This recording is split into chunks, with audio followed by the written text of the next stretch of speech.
I'm sitting here, minding my own business. And a rushing mighty wind moving. I was moving. And everything was just... And I stood up and I heard a voice. It said, Rashida. He said, yes, Lord, come here. And all of a sudden, I just rose up off my feet. I was pregnant. Come on, brothers. Oh my God, praise God. Let's go pray together, right? Come on, mothers. This is your daughter. You'd be happy for, he's here. He's back. No, you wouldn't. You'd be like, oh, really? He came? Okay. He's about to have to come again. We leave our logic when we get to the mosque. We leave our logic when we get to the synagogue. We leave our logic when we get to the church because it's the one place that says mythology is possible. Moses crossed the Red Sea. Well, the Red Sea or the Reed Sea is not a sea. It's not. It's only as deep enough for you to... How do you say this? It's so shallow that you can wade across it. Did you know that? Please don't believe me. Read up on it. You can actually go like this and walk across the Red Sea. It kind of takes away the split the water. I mean, because we can walk across it. Moses, why you, dude? I got it. We don't even need to do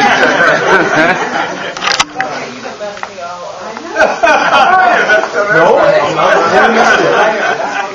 Now, why is this so important? Did you have a Moses?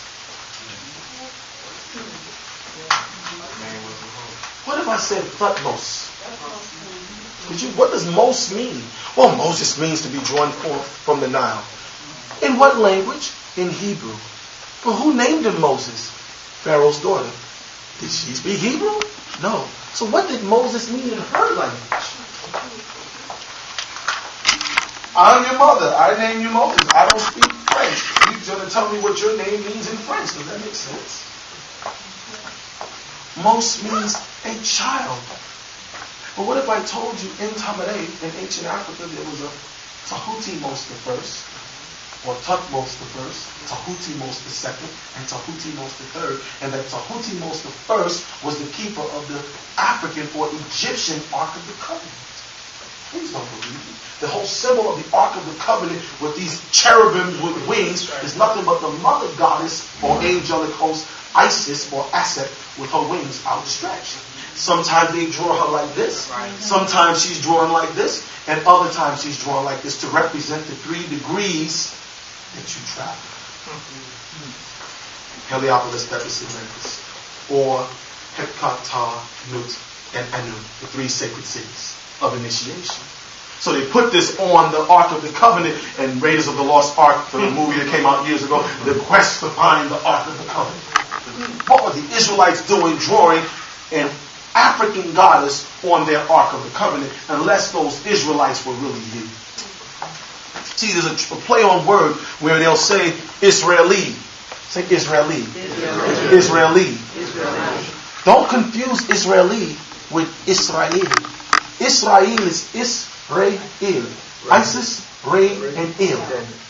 You are Israel. You're not Israeli. And they know they're not the chosen seed.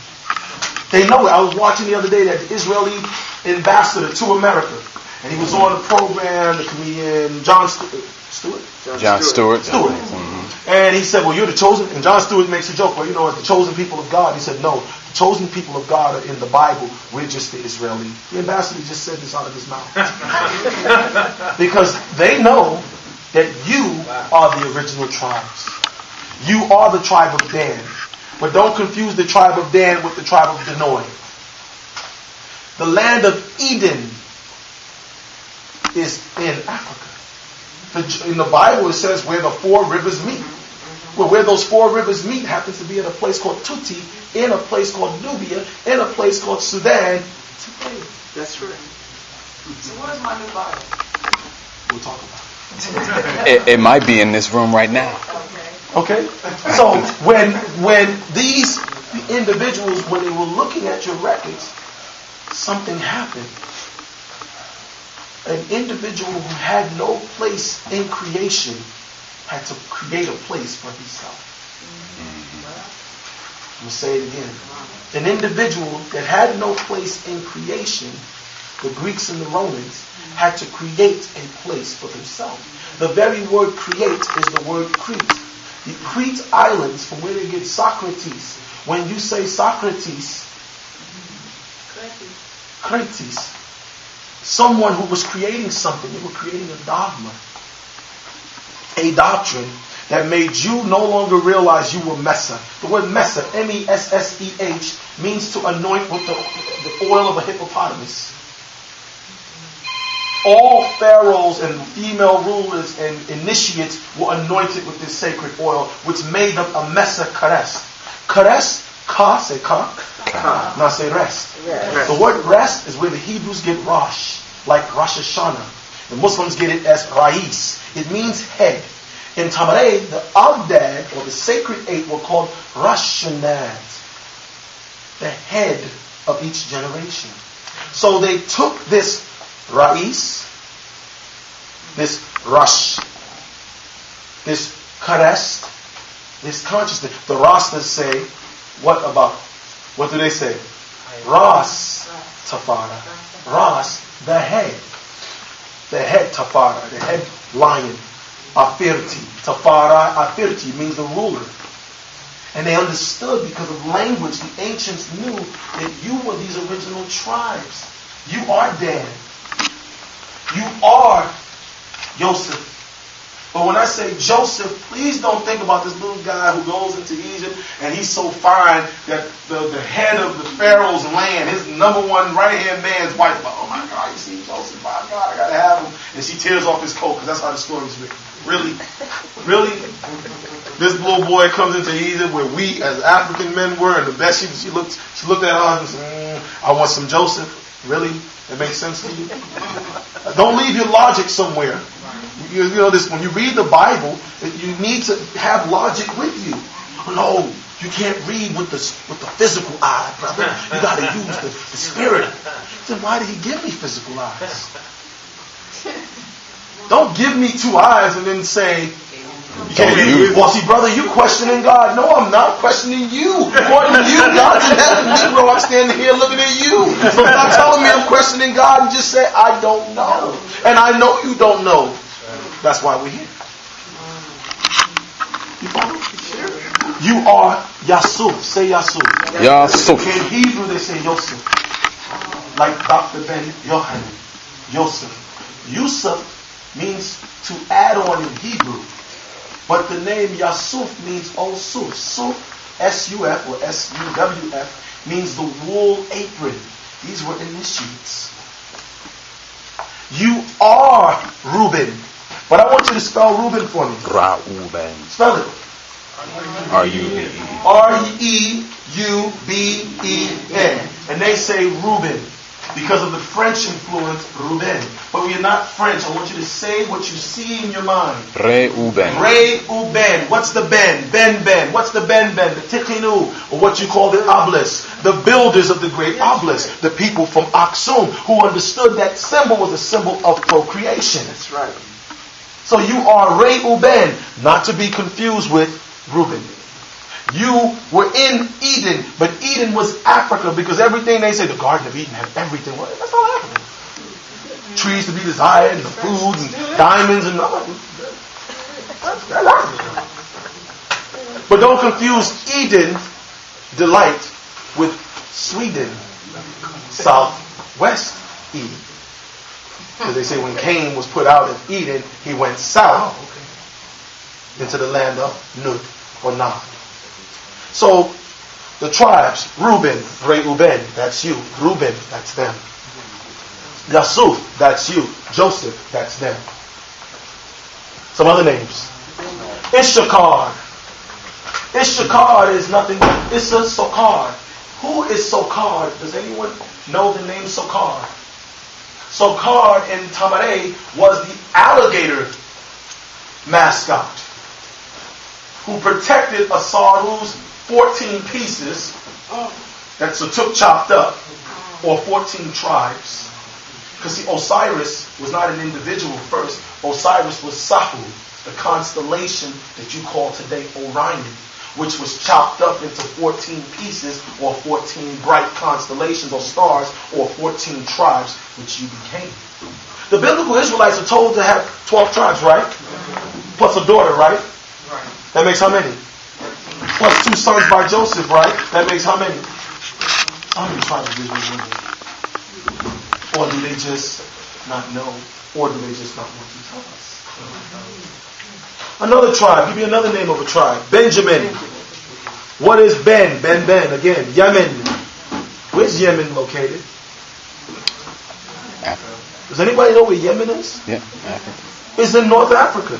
I know it sounds Middle East because everything we think good, it can't be in Africa. It can't be in Africa. But the name Benjamin is Ben-Yamin. And Yamin, they say, means the right hand. Give me another tribe. Naphtali. Nephish Tali. What the word Nephish means spirit in Hebrew. Nephish. Nephish Tali. So you are Nephish Tali. Or Neptuhim, which is an African tribe. Neptuhim. There were tribes mentioned in Genesis before the Abraham and the Isaac and the Jacob. You were Israel, say Israel. Ishmael and Midiani. Midiani were the tribes of Ani. Ani, like the scribe Ani, the heavenly one. When Moses, according to the Bible story, says, "Who should I say has sent me?" What was the response? I am. I am that I am. Well, in Hebrew, I am is Ani. Ani. Anna. Anu. Anu is found in Sumer as A-N-U, and is also found in Africa as A-N-N-U. But the Ah in Anu means life, like Adam means Ah, life, Dam, blood. So when I say Anu, I say life of Nu. Well, who's Nu? Nu is the primordial waters of ancient Africa, Nu or Nun. The savior of Israel, according to the Bible, when Moses was no longer there, who was the one to save Israel? Joshua, son of Nun. In your Bible, Joshua or Yehoshua, which is another way of saying Yahshua, was the son of Nun, the primordial waters. And this individual, Yahshua, what's the root of the name Yahshua? Yahshua. What's the middle part? Shu. Who is Shu? And Tefnut. And Gad. And Nut. These were physical beings that went on to become principles and elements and attributes. Like Tesla was a physical being that went on to become a Tesla unit in quantum physics that went on to become a school of thought that's taught today.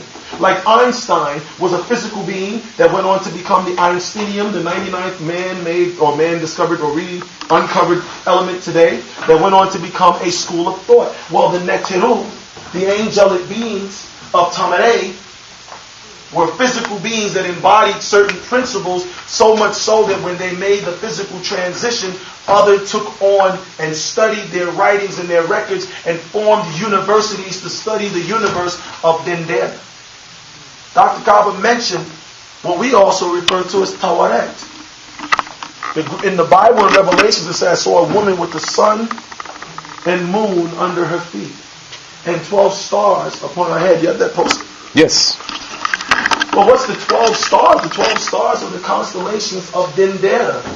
The Dendera, where they say the Israelites went into a place called the Mount Sinai, when Mount Sinai is a place there today called Serabit el-Kedem, where the temple of the angelic host Hathor is, and the great solar biological constellation is there. This symbol around here. And this Ta-Waret, say Ta, earth, Wa, and Ret, the sun. But Ret, R-E-T, in Tamarei was the wife or the feminine principle of Re. So Ta-Waret acknowledged that the original sun or the original light or the original intellect was the female. And they calculated our own form of genetic engineering. we were able to pinpoint the type of beings that would be born based upon the time of year they were born and the respective angelic hosts. And I got to say angelic hosts to keep you from feeling uncomfortable. Because if I say the respective God, then you go back to blasphemy subconsciously without even wanting to do so. Because it's been inbred in us. But if I say angelic host, sounds a little bit less threatening. So these angelic hosts, who were physical women and men, who went on to become guardians, and where did they go? Where's your mother and father, and great-grandmother and great-father? Where'd they go? Back inside of you. It's called your DNA and your RNA.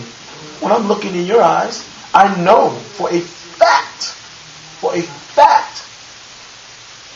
that you had great-great-great-greats that lived here 20,000 years ago. How do I know?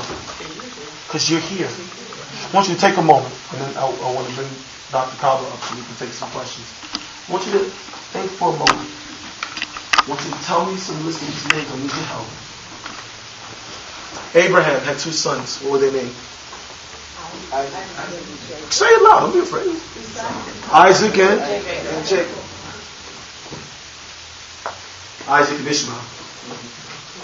Abraham, Isaac and Ishmael. Yes. And Isaac had 2 sons. Esau and Jacob had 12 sons, who and their names were. Come on. Benjamin, Issachar, Naphtali, Zebulun. Yes? Yes? Very good. And out of Judah came David. Yes? David had a son named Solomon. Went on down, they say out of Solomon's line, according to them, came Jesus. Yes? Everybody got that? And your great-grandmother's name was? Great-great-great-grandmother? Why is that important? Who convinced us to memorize all of these names of individuals we can't prove were here or how they were here? But yet those people that are directly responsible for us being here, we can't rattle their names off. That's right. Somebody said, your great-grandmother, great-great-grandfather, great-great-great, not important. Just memorize Abraham, Isaac, and Jacob. That's going to get to heaven. We said, yes. And snipped away at our roots. Meanwhile, biblically, all the biblical patriarchs always were quoting Isaac, the son of Abraham, of the house of the line of the... they understood the importance of it. You no longer have that as an excuse, because you now have genetic testing, the little swabs, put it in there, send it off, find out who you are, and go do some homework. That's right. We can know. Get into the original books of the Bible. You asked about your Bible, it's called the original books of the Bible. It's here. And I make it because I'm covering religion, I'm translating these records into English that we speak today. And under it, if you have a copy, I can... What would you like? So the books are here for sale? Yes. Can you grab me one? What are you looking for? Original books of the Bible, I'm sorry. And in it, everything we say, when we show you the original records, we give you how it came together, the translation, the explanation, and then every biblical quote that we can find, which is the part that takes so long, right? But every some days I feel like I don't do this no more, right? But every biblical quote that falls in line with it. Like, for example, if I said to you the Bible agrees that there was an ice age, how many would say no? But it does say that in the Bible, that the whole planet was covered under ice. And so, Pastor Phil, please. You follow? And so this is what we're doing. For those who want it, Dr. Kaba, nor myself, will ever claim to have all the answers to everyone's problems on the planet. Why? Number one, personally, we know we couldn't handle it. That's just too much. 7 billion people, I don't have enough time to put with my kids and try to keep them in order. But more importantly, we acknowledge that the universe is living. And this living universe, as a result of the powers of the Most High Heavenly One, the Source, the Creator, and those creative forces responsible for working in conjunction with the Creator, speaks to each individual in the manner in which you need to hear it. If you're a scientist, then it can be explained scientifically. If you're into metaphysics, then it can be explained metaphysically. If you're into alchemy, then we have to explain it alchemically. If you're into religion, then we'll explain it religiously. You follow what I'm saying? For example, that Tawaret with those 12 signs around her, like Jesus took and put 12 signs around Zeus, called 12 disciples today. Were there originally disciples who walked with Tut-Ankh-Aten? The name Tut-Ankh-Aten means the living image of the Aten. The book of Colossians 4:11 says Jesus is the living image of the invisible God. Tut-Ankh-Aten was the Mesech of our family line 2,000 years ago. And I don't mean our black, I mean those who embrace consciousness. That's why I wear this. This is not Zeus. This is a symbol of the Aten, that each one of us must be willing to lay down our life, to sacrifice for the betterment of humanity, like Dr. King, like Marcus Garvey, Elijah Muhammad, Noble Drew Ali, Bob Marley, Harriet Tubman, Betty Shabazz, Coretta Scott King. All of them had to put aside their personal, what they would have personally liked, because I'm sure Dr. King is an attorney and a preacher, or Madiba Mandela as an attorney. They could have lived life real good at their time. They could have, look, I'm just going to make my money, and good luck with that other stuff. But they had to put aside what they personally wanted and get into self-sacrifice. And that is the records of the original books of the Bible. For time's sake, I want Dr. Kaba to please come up, and I would like for us to take some questions from you all if you have questions. Can we give a round of applause to Dr. Kaba?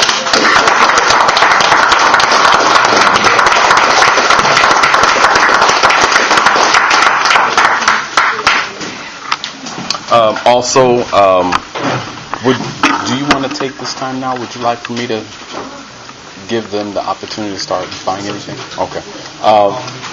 If you have questions, then please feel free to ask. Well, Dr. Varmah's books, as well as Dr. Kaba's DVDs and lectures are available, and you can make those purchases now. Yes, ma'am. I have a question. I have a couple of questions. Okay, the paperwork that you gave us, that came out of the front of that book. Yes, ma'am. Right. So this, and you know what? And when I began asking questions, I began looking at the front of the Bible, because all we go to is right to Genesis 1:1. But there's a lot written in these Bibles that we just skip over as people. Okay, great. Now, my next question is to Dr. Kaba. Okay, you talked about your role as an educator and curriculum building.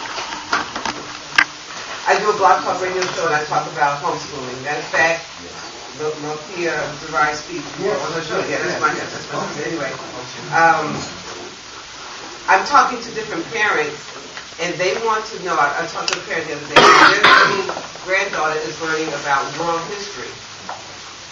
She does good in math, but when it comes to science, language arts, and history, she doesn't quite get it. And I asked about the comprehension. Is she comprehending what she's reading? And I find out what kind of books she likes to read. She likes to read books about people's lives. So is there a curriculum that's out there that you put out there that I can purchase or get a hold of and help these young people to learn more about who they are? Because we, like you said, we all learn differently. I have there are numbers of ways that you can approach this. But to be very honest, it is not the best business practice. But the reason why I said I'd like to return to Fresno and I'd like to return to San Diego and any other place that the community calls me. Curriculum development is really what I focus on. People say to me, brother, did you ever write a book? I don't write books, I write curriculum. Right. There's a big difference between curriculum writing and writing a book. A student takes a test. Fractions. Okay? And out of 10 questions, Ahine gets 9 wrong. Teacher says, Ahine, you don't understand fractions. You fail. In her sadness, her frustration, Ahine puts her headset on she goes out and she starts to sing Alicia Keys, Girl on Fire. Now, Ahine can sing. We know the difference between sing and sang. Sister can sing. The reason why I say this, Ahine could not have started that song without a fraction. 2/4 times, 4/4 times. When Ahine is singing, she is singing fractions. Quarter note, half note. Musicians and dancers think in base 4. They think in base 4. 0, 1, 2, 3.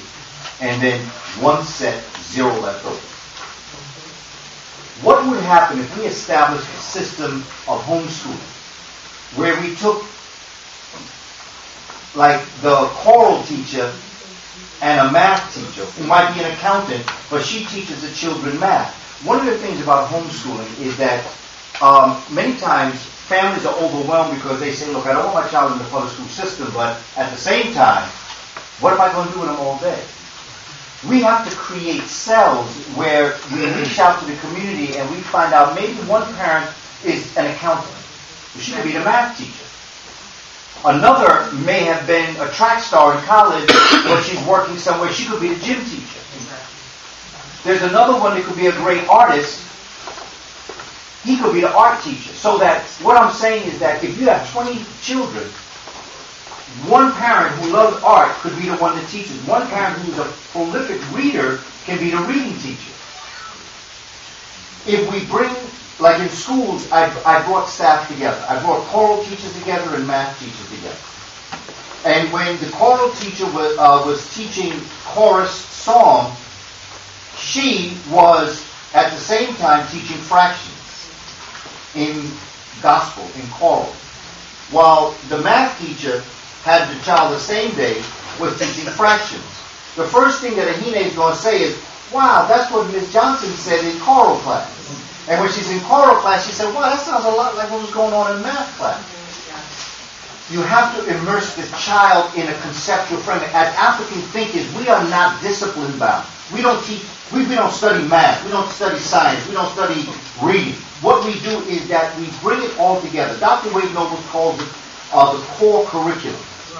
Interdisciplinary studies.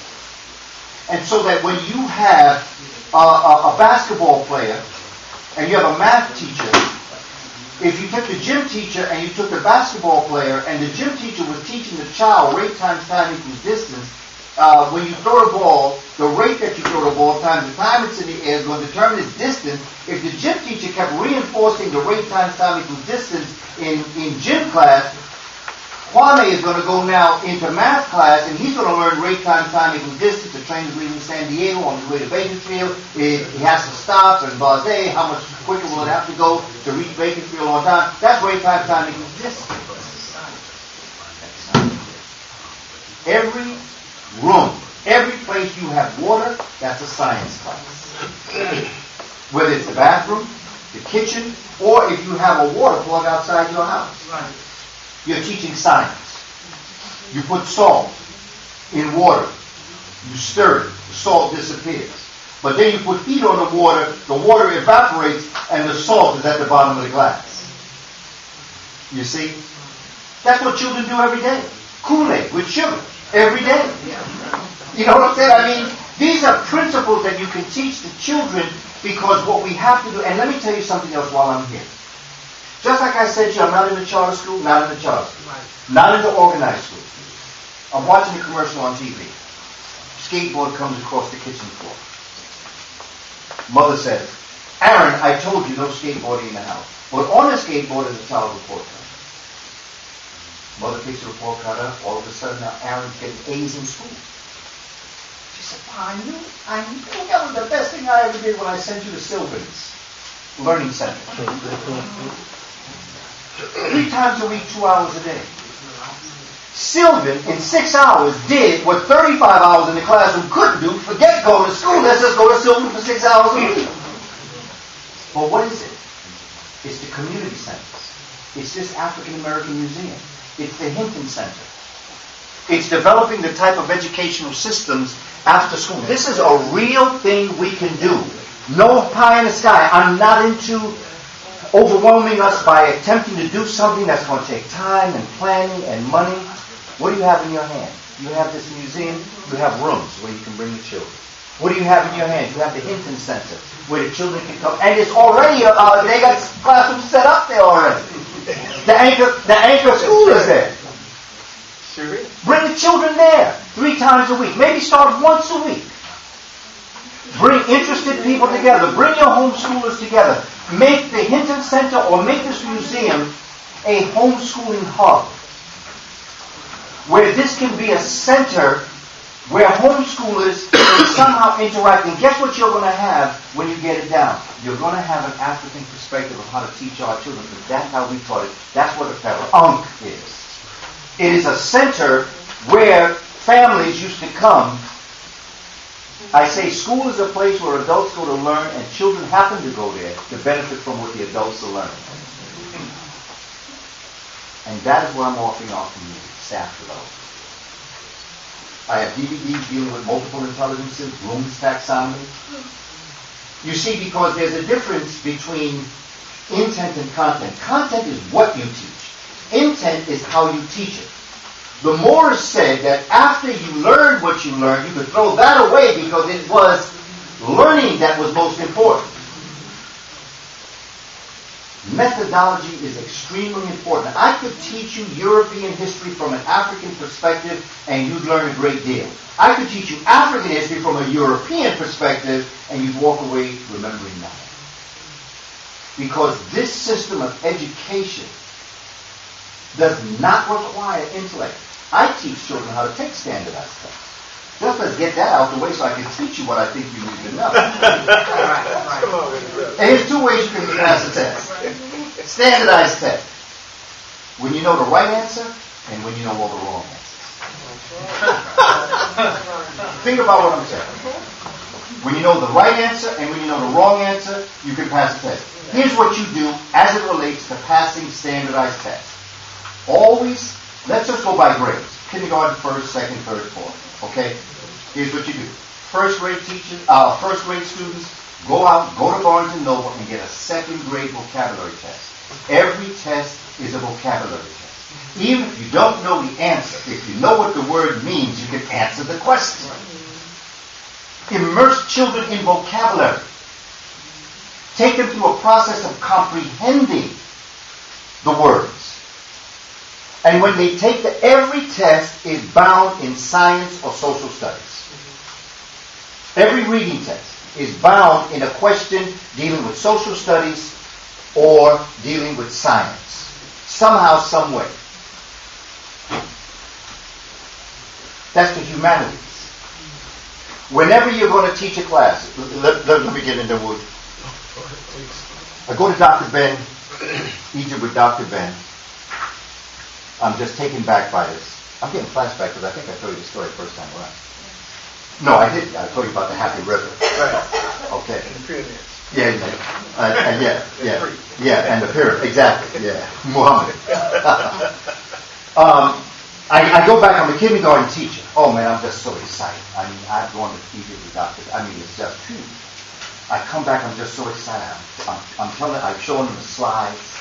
I'm talking to them about ancient Egypt, and I'm giving all of them, and I'm teaching them, and all of a sudden, the child raises his hand and says, Brother Booker T, the next time we have a class trip, can we go to ancient Egypt? What did I do? I did not ground the child in time and space. That's right. I didn't tell the child that ancient meant long ago, and Egypt is far away. The slides were up here. It's called spatiality. The slides, they saw it. It was right there. It was close to them. So to a 5-year-old, it's close. You see? So that in my excitement, it made it appear that I was in ancient Egypt, not in Egypt, studying what happened there years ago. When you are teaching a human being, the first thing you do is you ground them in space, geography. And then you ground them in time, which is history. And then you can take them any way you want to take them at any point in time because they're grounded. Let me give you another example. Stargate. You all saw Stargate? Okay. The movie opens up. the first 48 seconds, they take you to 10,000 BC, North Africa. Then they take you to 1932 Egypt, and within 4 minutes they now place you in about 1989 in a museum in New York City. If you walked in 6 minutes late, you would never be able to understand that story. Because you weren't grounded in space and time. You didn't know that story was evolved around 10,000 BC and then 1932. You walked in 1989. And in watching that movie, you would never understand the movie because you walked out of space and time. The way the neurons work. Going back to the Aten. Going back to the way in which our ancestors taught.